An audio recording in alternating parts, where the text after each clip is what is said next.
Hello everyone, welcome to my channel. And मैं आज सब आपको बताने जा रही हूँ कि कैप रजिस्ट्रेशन का step by step form filling कैसे करते हैं। तो चलिए विदाउट देर किए स्टार्ट करते हैं कि कैप रजिस्ट्रेशन का फॉर्म कैसे फिल करते हैं। तो आप सबको CET सेल के न्यू वेबसाइट पे आ जाना है, cetsel.mahacet.org। और यहाँ पे आने के बाद आपको राइट साइड पे ये पोर्टल दिखेगा, एडमिशन पोर्टल 2025-26 का। वहाँ पे आपको क्लिक करना है। यहाँ पे क्लिक करने के बाद आपके पास ऐसा कैप का 2025-26 का नया पोर्टल दिखेगा। वहाँ से आपको नीचे आना है। नीचे आने के बाद आप अंडर ग्रेजुएट्स कोर्स में BE BTech में जाओ। BE BTech में जाने के बाद आपके पास ऐसा न्यू पोर्टल आएगा और इस विंडो में आपको न्यू रजिस्ट्रेशन पे क्लिक करना है। यहाँ पे मैंने क्लिक किया तो आपके पास ऐसा पोर्टल ओपन हो जाएगा, न्यू पोर्टल। ये न्यू पोर्टल पे आने के बाद आपको साइन इन करना है। और साइन इन कौन सा करना है, जो आपने सीईटी रजिस्ट्रेशन करने के वक्त जो ईमेल आईडी और पासवर्ड डाला था उसको उसी से साइन इन करो। यहाँ पे साइन इन करने के बाद आपका पोर्टल आपको दिख जाएगा। तो यहाँ पे आपकी विंडो आ जाएगी और आपने जिस सीईटी रजिस्ट्रेशन पे जैसे फॉर्म किया था वैसा लॉगिन आ जाएगा। अब इस पोर्टल पे आने के बाद आपको सेकंड सेंट्रल एडमिशन प्रोसेस मतलब कैप रजिस्ट्रेशन पे आपको क्लिक करना है। यहाँ पे क्लिक करने के बाद आपको बैचलर ऑफ इंजीनियरिंग पे क्लिक करना है। यहाँ पे क्लिक करने के बाद आपको रजिस्ट्रेशन डिटेल में जाना है। रजिस्ट्रेशन डिटेल में आप सबकी डिटेल जो आपने सीईटी के रजिस्ट्रेशन करते वक्त भरी थी वो करेक्ट है कि नहीं वो चेक करना है। करेक्ट है तो सेव एंड प्रोसेस करके आपको सेव एंड प्रोसीड करना है और नेक्स्ट स्टेप पे जाना है। सेव एंड प्रोसीड किया मैंने, सभी मेरा कैंडिडेट नेम, आपका फादर नेम, मदर नेम वो सब चेक करना है और आपको सेव एंड प्रोसीड करके नेक्स्ट टाइप पे जाना है। तो यहाँ पे नेक्स्ट पे आएगा कैंडिडेट टाइप डिटेल।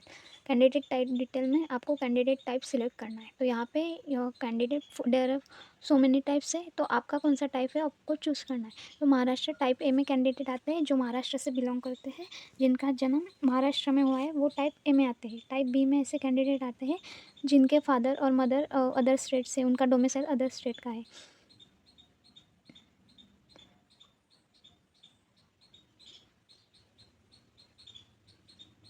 जिनके फादर टाइप बी में ऐसे कैंडिडेट आते हैं जिनके फादर और मदर का डोमिसाइल महाराष्ट्र स्टेट का है। टाइप सी में ऐसे कैंडिडेट आते हैं जिनके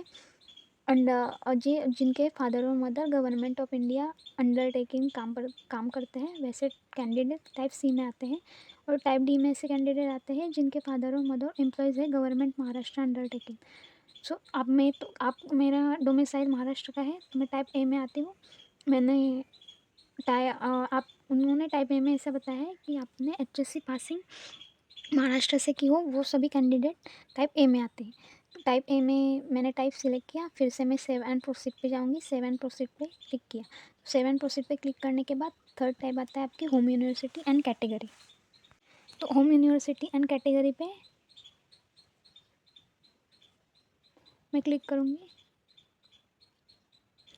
तो मेरा यूअर कैंडिडेट टाइप ये देखो आ गया, टाइप ए कैंडिडेट। तो वो मुझे पूछेगा कि आपके पास क्या है। तो type of document require uploading, आप अपलोडिंग कौन सा डॉक्यूमेंट करना चाहते हैं। आपके पास बर्थ सर्टिफिकेट है तो आप बर्थ सर्टिफिकेट अपलोड कर सकते हैं, स्कूल लिविंग भी कर सकते हैं और डोमिसाइल सर्टिफिकेट भी कर सकते हैं। तो मैं डोमिसाइल सर्टिफिकेट टिक करूँगी क्योंकि मैं डोमिसाइल अपलोड करें। तो सिलेक्ट डिस्ट्रिक्ट सिलेक्ट करना है, आपने 10th किस डिस्ट्रिक्ट से पास किया है। मैंने जलगांव से किया इसलिए मैं जलगांव सेलेक्ट करूँगी। यहाँ पे सिलेक्ट डिस्ट्रिक्ट HSC पासिंग किस डिस्ट्रिक्ट से किया है तो आपका डिस्ट्रिक्ट का नाम यहाँ पे डालना है आपको सिलेक्ट करके। यहाँ पे आपका तालुका सेलेक्ट करना है और फिर नीचे आ जाना है। नीचे वो आपको आपकी कैटेगरी पूछेगा, आपकी होम यूनिवर्सिटी। आप जैसे डिस्ट्रिक्ट डालोगे तालुका डालोगे आपकी होम यूनिवर्सिटी यहाँ पे आ जाएगी। आपको होम यूनिवर्सिटी डालना नहीं है, आप जैसे डिस्ट्रिक्ट डालोगे वैसे ही वो आ जाएगी। आपको कैटेगरी सिलेक्ट करनी है, आपकी कैटेगरी कौन सी, SC ST NT VJNT OBC। आपको यहाँ से कास्ट, जो आपके कास्ट सर्टिफिकेट निकालना है और उसमें कास्ट सर्टिफिकेट देखना है कि आपकी कास्ट कौन सी है, कुणबी है, कश्य, यहाँ पे जो कास्ट दिए उनमें से आपके सर्टिफिकेट पे कौन सी कास्ट है वो आपको सिलेक्ट करके यहाँ पे डालना है। यहाँ पे सिलेक्ट कास्ट ट्रिप वैलिडिटी आपके पास अवेलेबल है तो अवेलेबल डालिए। आपने अप्लाइड किया है पर रिसीव नहीं हुए है तो सेकेंड ऑप्शन पे क्लिक करिए। आपके पास नहीं है तो नॉट अप्लाइड डालिए। तो थर्ड ऑप्शन आप सिलेक्ट करिए नॉन क्रिमिनल लेयर, अवेलेबल है तो अवेलेबल डालिए, नहीं है तो नहीं डालिए। यहाँ से इस फॉर्म को ऐसे फिलअप करने के बाद फिर से आप सेव एंड प्रोसीड करोगे। तो आपको सेव एंड प्रोसीड करने के बाद आपको पास न्यू पोर्टल फिर से ओपन हो जाएगा, स्पेशल रिजर्वेशन डिटेल। तो ये डिटेल ऐसी है कि आप डिसेबल हो है तो यस डालिए, नहीं है तो नॉट एप्लीकेबल डालिए। आपके पेरेंट डिफेंस में है तो यस डालना है, नहीं है तो नहीं डालना है। आपने TFWS का अप्लाई किया है तो TFWS ऐसी है जिनके अच्छे मार्क्स वाले, गर्ल्स को तो करना नहीं चाहिए क्योंकि गर्ल्स के फ्री एजुकेशन है। तो आप ज़्यादातर बॉयज़ इससे अप्लाई कर सकते हैं, पर वही बॉयज़ करिए जिनके मार्क्स अच्छे आए, क्योंकि इस पे 5% कोटा होता है और उसमें उन्हीं के नंबर लगता है जिनके मार्क्स काफ़ी ज़्यादा हो। तो आपको अप्लाई करना है तो यस करिए, नहीं करना है तो ना करिए।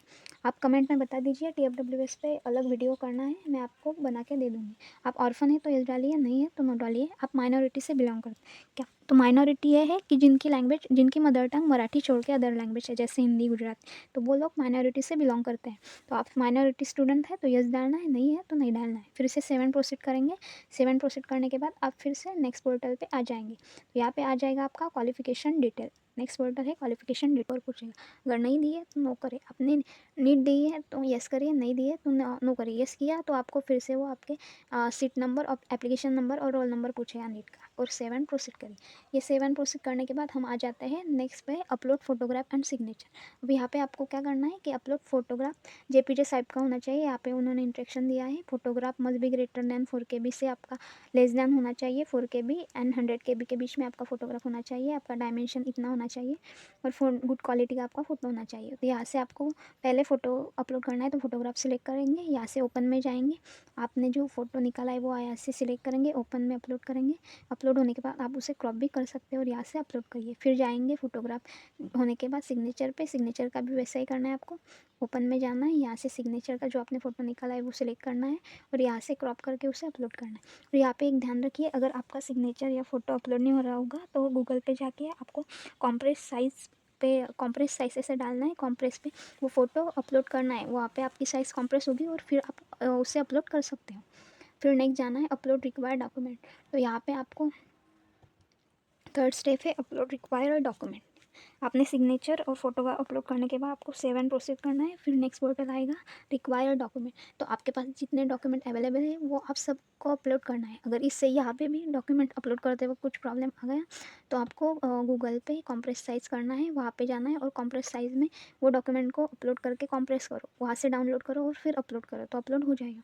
यहाँ से एक एक डॉक्यूमेंट जैसे आपने सिग्नेचर और फोटोग्राफ अपलोड किया वैसे ही अपलोड करना है।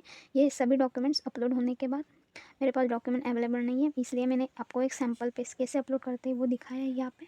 तो आपके सभी डॉक्यूमेंट्स अपलोड होने के बाद आप 7 प्रोसेस करोगे। अगर आपका एक भी डॉक्यूमेंट्स अपलोड नहीं हुआ तो आपको नेक्स्ट पोर्टल पे आप नेक्स्ट पोर्टल पर नहीं जा सकते, इसलिए सभी डॉक्यूमेंट अपलोड करके आपको नेक्स्ट पोर्टल पे क्लिक करना है। यहाँ पे नेक्स्ट पोर्टल आएगा पे एप्लीकेबल फ़ी, तो आपको यहाँ से एप्लीकेशन फ़ी भर देनी है, तो आपका पूरा रजिस्ट्रेशन फॉर्म कंप्लीट हो जाएगा। और फ़ी जैसे आप फ़ी भरोगे आपको मैसेज आ जाएगा और आपका प्रोसेस कंप्लीट हो जाएगा। और कंप्लीट होने के बाद आपको इस पूरे फॉर्म का प्रिंट आउट लेना है, मतलब पहले PDF बना, वो PDF सेव करो और वहाँ से आपको फॉर्म का प्रिंट आउट लेना है। अगर इस प्रोसेस में आपको कुछ भी डाउट हो तो आप कमेंट सेक्शन में पूछ सकते हो। आपको अच्छा लगा तो वीडियो को लाइक शेयर सब्सक्राइब ज़रूर करें। Thank you.